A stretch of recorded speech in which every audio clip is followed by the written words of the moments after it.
पश्चिम आशियातील वाढत्या युद्धजन्य तणावाचा थेट परिणाम आता जागतिक कमोडिटी बाजारावर दिसू लागलाय. इराण आणि अमेरिकेमधील संघर्षामुळे गुंतवणूकदार सुरक्षित गुंतवणुकीकडे वळताना दिसत आहेत आणि त्याचा फायदा सोने चांदीसारख्या मौल्यवान धातूंना होताना दिसतोय. गेल्या काही दिवसात चांदीच्या दरात तब्बल सुमारे 10,000 प्रति किलो इतकी मोठी वाढ नोंदवली गेली आहे.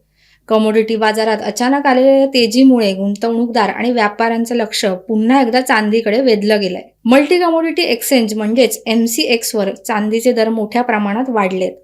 काही व्यवहारांमध्ये चांदीचा दर सुमारे 2,90,000 प्रति किलो या पातळीपर्यंत पोहोचल्याचं दिसून आलं. ही वाढ अचानक वाटत असली तरी त्यामागे काही स्पष्ट कारण आहेत. पश्चिम आशियामध्ये निर्माण झालेली अस्थिरता हे त्यातील सर्वात मोठं कारण मानलं जातंय.